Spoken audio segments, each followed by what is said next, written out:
سبيل الدموع سبيل مريح নাহমাদুহু ওয়া নুসাল্লি আলা রাসূলিহিল কারীম আম্মা বা'দ। সম্মানিত উপস্থিতি, আজকে যে বিষয়টি নিয়ে আলোচনা করব সেই বিষয়টি হচ্ছে ঈমান ভঙ্গের কারণসমূহ। প্রিয় উপস্থিতি, আজকে আমাদের সমাজের মানুষ নামাজ ভঙ্গের কারণ জানে, তারা রোজা ভঙ্গের কারণ জানে, ওযু ভঙ্গের কারণ জানে, কিন্তু ঈমান ভঙ্গের কারণ জানে না। অথচ সবচাইতে গুরুত্বপূর্ণ বিষয় হচ্ছে ঈমান। ঈমান যদি কারো ঠিক থাকে তাহলে তার আমল কবুল হবে, কিন্তু ঈমান যদি ঠিক না থাকে তাহলে তার কোনো আমলই কবুল হবে না। যেমন রাসূল সাল্লাল্লাহু আলাইহি ওয়াসাল্লামের চাচা আবু জাহিলের কথা আমরা সবাই জানি। রাসূল সাল্লাল্লাহু আলাইহি ওয়াসাল্লামকে এত দেখাশোনা করার পরও, এত ভালোবাসার পরও সে জাহান্নামে যাবে, কারণ ছিল তার ঈমান ছিল না। আজকে দেখা যাচ্ছে এই ঈমানের বিষয়ে মানুষের সবচেয়ে বেশি উদাসীন। এই জন্যই দেখা যাচ্ছে আজকে মানুষের মধ্য থেকে ঈমান ভঙ্গকারী অনেক বিষয় প্রকাশ পাচ্ছে, অথচ সে বুঝতেও পারছে না যে তার ঈমান ভেঙে যাচ্ছে। তাই সকলেরই জানা দরকার ঈমান ভঙ্গের কারণগুলো কি কি। ঈমান ভঙ্গের অনেক কারণ রয়েছে, সেখান থেকে 10টি মৌলিক কারণ ধারাবাহিকভাবে বলার চেষ্টা করবে ইনশাআল্লাহ। ঈমান ভঙ্গের 1 নম্বর কারণ হচ্ছে শিরকে আকবর করা, অর্থাৎ বড় শিরিক করা। আল্লাহ ও আল্লাহর ইবাদতের ক্ষেত্রে কাউকে শরীক করা। সূরা মায়েদার 72 নম্বর আয়াতে আল্লাহ সুবহানাহু ওয়া তাআলা বলেন, কেউ যদি আল্লাহর সাথে কাউকে শরীক করে তাহলে আল্লাহ তাআলা তার জন্য জান্নাতকে হারাম করে দিবেন, আর তার আবাসস্থল হচ্ছে জাহান্নাম। এখন প্রশ্ন হলো, শিরক কি? সংক্ষেপে বলতে গেলে শিরক অর্থ অংশীদার সাব্যস্ত করা, আল্লাহর সমকক্ষ কাউকে মনে করা। আমরা জানি শিরক অনেক ধরনের হতে পারে। আল্লাহকে বাদ দিয়ে কাউকে সিজদা করা হয় তাহলে এটা শিরক। আল্লাহকে বাদ দিয়ে যদি কারোর কাছে প্রার্থনা করা হয় তাহলে এটা শিরক। আল্লাহ ব্যতীত কারোর নামে যদি মান্নত করা হয় তাহলে এটাও শিরক। আল্লাহ ব্যতীত কারোর নামে যদি জবাহ করা হয় তাহলে এটাও শিরক। কেউ যদি এই কাজগুলো করে তাহলে তার ঈমান ভেঙে যাবে। এছাড়াও আরো অনেক শিরক রয়েছে, এগুলো করলে তার নামাজ, রোজা, হজ, যাকাত কোনো আমলই কবুল হবে না। সুতরাং সব ধরনের শিরক হতে আমাদের বেঁচে থাকতে হবে। ঈমান ভঙ্গের 2 নম্বর কারণ হচ্ছে কেউ যদি আল্লাহ ও বান্দার মাঝে মাধ্যম স্থির করে তাহলে তাদের ঈমান ভেঙে যাবে। যেমন আজকে আমাদের সমাজে অনেক মানুষ রয়েছে যে অমুক বাবার দরবারে প্রার্থনা করলে সন্তান পাওয়া যায়, বা অমুক বাবা আমাকে আখিরাতে পার করে নিয়ে যাবে। এই ধরনের আকীদা যদি কেউ পোষণ করে তাহলে তার ঈমান ভেঙে যাবে, কারণ আপনি যার কাছে যাচ্ছেন সে যে জান্নাতে যাবে তার কি গ্যারান্টি রয়েছে? সুতরাং সেই সন্দিহান সে জান্নাতে যেতে পারবে কি পারবে না। সুতরাং সে আবার কিভাবে পার করে নিয়ে যায়? আল্লাহ এবং বান্দার মাঝে কোনো ধরনের মাধ্যম স্থির করা এটা শিরক।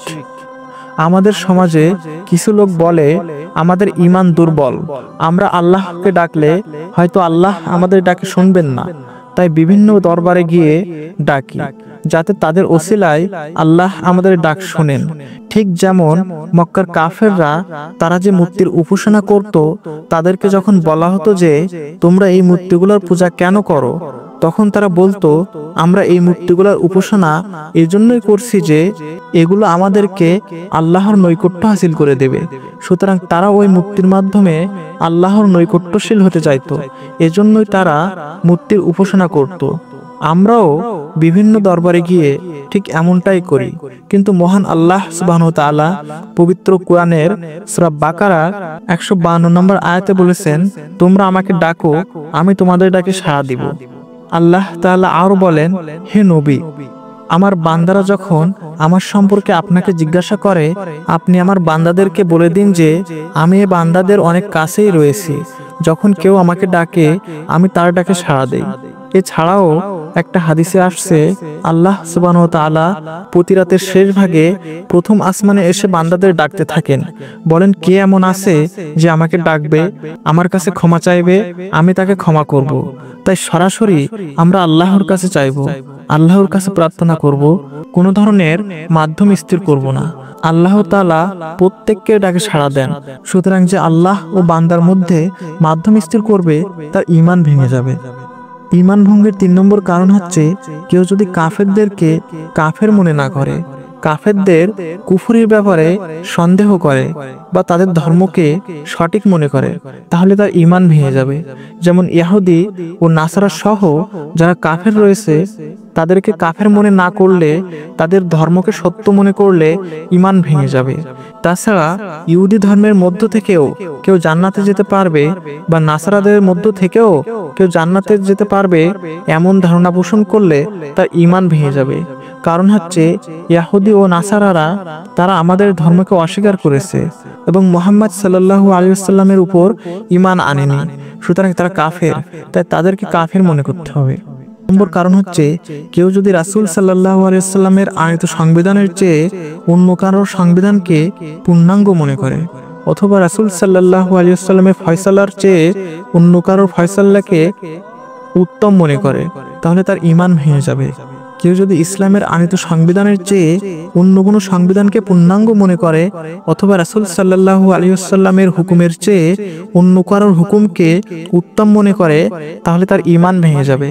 আল্লাহ তাআলা পবিত্র কোরআনের সূরা নিসার 65 নম্বর আয়াতে বলেছেন, আপনার রবের শপথ, তারা ততক্ষণ পর্যন্ত মুমিন হতে পারবে না যতক্ষণ না আপনার ফয়সালাকে তারা মনে প্রাণে মেনে নিতে না পারবে, যতক্ষণ না তাদের মাঝে সংগঠিত বিবাদের ক্ষেত্রে আপনাকে ফয়সালাকারী হিসাবে না মানবে। সুতরাং রাসূল সাল্লাল্লাহু আলাইহি ওয়াসাল্লামের ফয়সালার চেয়ে অন্য কারোর ফয়সালা যদি উত্তম মনে করা হয় এবং রাসূল সাল্লাল্লাহু আলাইহি ওয়াসাল্লামের আনিত বিধানের চেয়ে অন্য কারোর বিধানকে পূর্ণাঙ্গ মনে করা হয়, তাহলে তার ঈমান চলে যাবে। যেমনিভাবে যদি কেউ এই আকীদা পোষণ করে যে ইসলাম এটা 1400 বছর আগে এসেছে, ইসলাম এটা মধ্যযুগের সংবিধান ছিল, এটা অনেক আধুনিক যুগ, আপডেট হয়েছে, যুগ যেভাবে আধুনিক হয়েছে ঠিক আইন কানুনগুলো আধুনিক হওয়া উচিত, সুতরাং 1400 বছর আগের এই আইন এই যুগে চলতে পারে না, যদি কেউ এই আকীদা পোষণ করে তাহলে তার ঈমান ভেঙে যাবে। ঈমান ভঙ্গের 5 নম্বর কারণ হচ্ছে রাসূল সাল্লাল্লাহু আলাইহি ওয়াসাল্লাম এর আনিত কোনো বিষয়কে অপছন্দ করলে, যদিও সে ইসলামের উপর আমল করে কিন্তু মনে মনে সে রাসূল সাল্লাল্লাহু আলাইহি ওয়াসাল্লামের আনিত কোনো বিষয়কে অপছন্দ করে, তাহলে তার ঈমান ভেঙে যাবে। যেমন কোনো ব্যক্তি বাহ্যিকভাবে ইসলামের উপর আমল করছে, সে নামাজ পড়ে, রোজা রাখে, হজ করে, যাকাত দিচ্ছে, সবকিছুই করছে, কিন্তু সে মনে মনে ইসলামের কোনো একটা বিধানকে অপছন্দ করে। যেমন আল্লাহ তাআলা বলেন, কুতিবা আলাইকুমুল কিতাল, আমি জিহাদকে ফরজ করে দিয়েছি, কিন্তু কেউ যদি জিহাদকে অপছন্দ করে তাহলে তার ঈমান ভেঙে যাবে। এছাড়াও পর্দার বিধান, নারীরা পর্দা করবে, এই বিধানকে সে অপছন্দ করে, যদি সে মনে করে এটা নারীর স্বাধীনতাকে খর্ব করেছে, এইটুকু যদি তার অন্তরের মধ্যে থাকে তাহলে তার ঈমান ভেঙে যাবে। মক্কার মুনাফিকদের একটা স্বভাব ছিল যে তারা বাহ্যিকভাবে ইসলামকে প্রকাশ করত, কিন্তু অভ্যন্তরীণভাবে তারা ইসলামকে ঘৃণা করত। তাই যদি কেউ বাহ্যিকভাবে ইসলামকে প্রকাশ করে, নামাজ পড়ে বা অন্য সব আমলই করে, কিন্তু অভ্যন্তরীণভাবে ইসলামকে অপছন্দ করে, তাহলে সে কাফের হয়ে যাবে, তার ঈমান ভেঙে যাবে। ঈমান ভঙ্গের 6 নম্বর কারণ হচ্ছে দ্বীনের কোনো বিষয়কে নিয়ে উপহাস করা, তুচ্ছ তাচ্ছিল্য করা। কেউ যদি দ্বীনের কোনো বিষয়কে নিয়ে উপহাস করে, দ্বীনের কোনো বিষয়কে তুচ্ছ তাচ্ছিল্য করে, কেউ ঠাট্টা বিদ্রূপ করে, তাহলে তার ঈমান ভেঙে যাবে। যেমন ইসলামে পুরুষদের 4টা বিয়ে করার বিধান রয়েছে, কেউ যদি এটি নিয়ে ঠাট্টা বিদ্রূপ করে, তুচ্ছ তাচ্ছিল্য করে, তাহলে তার ঈমান ভেঙে যাবে। ঈমান ভঙ্গের 7 নম্বর কারণ হচ্ছে জাদু করা।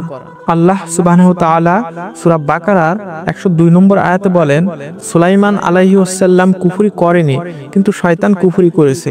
কিভাবে কুফরি করেছে? সে মানুষকে জাদু শিক্ষা দিত। কিন্তু আজকের সমাজের মানুষের মধ্যে এই জাদু বেশি দেখা যায়। মানুষের কিছু হলেই জাদুটোনা এগুলোর দিকে দৌড়ঝাঁপ শুরু করে। এগুলো করলে আমাদের ঈমান ভেঙে যাবে, তাই জাদুটোনা থেকে আমাদের দূরে থাকতে হবে। ঈমান ভঙ্গের 8 নম্বর কারণ হচ্ছে মুসলমানদের বিপক্ষে মুসলিমদের সাহায্য করা। ইসলাম ও কুফরের মধ্যে যখন যুদ্ধ হয়, তখন এই যুদ্ধের মধ্যে কেউ যদি কাফেরদেরকে সাহায্য করে, মুজাহিদিনদের বিপক্ষে মুসলিমদের বিপক্ষে সাহায্য করে, তাহলে তার ঈমান ভেঙে যাবে। আজকে আমরা দেখছি যে অধিকাংশ মুসলিম দেশের শাসক তারা আজকে কাফেরদেরকে সাহায্য করছে। তারা ইসলামের বিপক্ষে কাফেরদেরকে সহযোগিতা করছে। সুতরাং ঈমান ভঙ্গের একটি মৌলিক কারণ হচ্ছে মুশরিকদেরকে মুসলমানদের বিপক্ষে সাহায্য করা। সুতরাং কেউ যদি কাফেরদেরকে সাহায্য করে ইসলামের বিপক্ষে, তাহলে তার ঈমান ভেঙে যাবে। আল্লাহ সুবহানাহু ওয়া তাআলা পবিত্র কোরআনের সূরা মাইদার 51 নম্বর আয়াতে বলেন, হে ঈমানদারগণ, তোমরা ইহুদি ও নাসারাদের বন্ধুরূপে গ্রহণ করো না, তারা একে অপরের বন্ধু।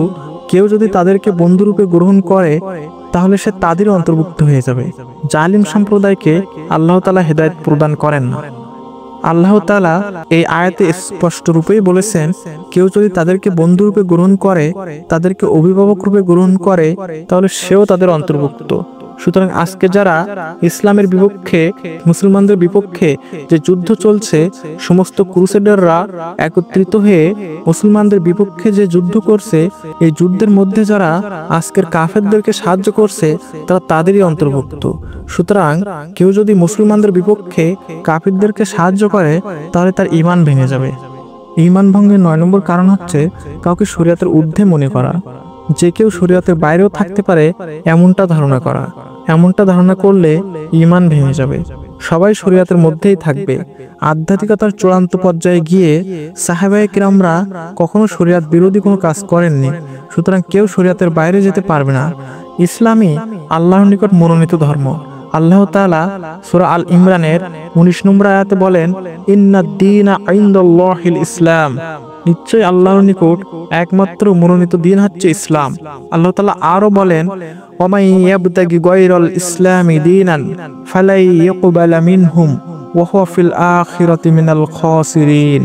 কেউ যদি ইসলাম ব্যতীত অন্য কোনো নতুন দিন তৈরি করে, তাহলে এই দিন তার থেকে গ্রহণ করা হবে না এবং সে আখিরাতে ক্ষতিগ্রস্তদের অন্তর্ভুক্ত হবে।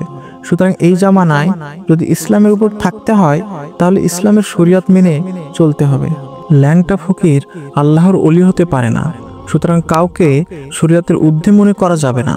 যে অমুক পীর এটা করেছে, শরীয়ত অনুযায়ী করেনি তো কি হয়েছে, এটা মারেফাত অনুযায়ী ঠিক আছে, এগুলো মনে করলে হবে না। সুতরাং কাউকে শরীয়তের ঊর্ধ্বে মনে করলে তার ঈমান ভেঙে যাবে। ঈমান ভঙ্গের 10 নম্বর কারণ হচ্ছে আল্লাহ থেকে বিমুখ থাকা, দিন থেকে বিমুখ থাকা, দিনের বিষয়গুলো শিক্ষা না করা এবং দিনের উপর আমল না করা। অনেক মানুষ আছে যারা দিন শিখতে চায় না, দিনের উপর চলতে চায় না, দিন বুঝতে চায় না, অথচ নিজেকে মুসলিম দাবি করে। যে ব্যক্তি দিন থেকে বিমুখতা প্রদর্শন করে, ইসলামকে বুঝতে চায় না, ইসলামের বিষয়গুলো নিয়ে আলোচনা করলে সে দূরে সরে চলে যায়, ইসলাম বুঝতে চায় না, শিখতে চায় না এবং ইসলামের উপর আমলও করতে চায় না। সুতরাং যে ব্যক্তি দিন বিমুখতা করবে, তার ঈমান থাকবে না। যে দিন থেকে বিমুখ হয়ে যাবে, দিনের দিকে ফিরতে চাইবে না, দিনকে বুঝতে চাইবে না, দিনের কথা বললে দূরে সরে যাবে, তার ঈমান থাকবে না। আল্লাহ তাআলা পবিত্র কোরআনে বলেন, যে ব্যক্তি আমার দিন থেকে মুখ ফিরিয়ে নিবে, তার জন্য আমি দুনিয়ার জীবনকে সংকুচিত করে দেব। সুতরাং দিন বিমুখতা এটা ঈমান ভঙ্গের একটি মৌলিক কারণ। আমরা পর্যায়ক্রমে ঈমান ভঙ্গের মোট 10টি কারণ নিয়ে আলোচনা করছি। এই কারণগুলো বোঝা এবং এটার থেকে সতর্ক থাকা আমাদের প্রত্যেকের জন্য জরুরি। কারোর মধ্য থেকে যদি এই ধরনের 10টি কারণের থেকে কোনো একটি কারণ প্রকাশ পায়, তাহলে তার ঈমান ভেঙে যাবে। সুতরাং আসুন আমরা ঈমানকে হেফাজত করি, ঈমানকে সংরক্ষণ করি, আমাদের ঈমানের প্রতি লক্ষ্য রাখি, যাতে আমাদের ঈমান কখনো না ভাঙে। আমরা ঈমান ভঙ্গকারী বিষয়গুলো থেকে সবসময় বেঁচে থাকার চেষ্টা করব। আল্লাহ সুবহানাহু ওয়া তাআলা আমাদেরকে বিষয়গুলো বোঝার এবং ভালো আমল করার তৌফিক দান করুক। আমিন ইয়া রাব্বাল আলামিন। هدايا صاحي كي تستريح وغص الدعاء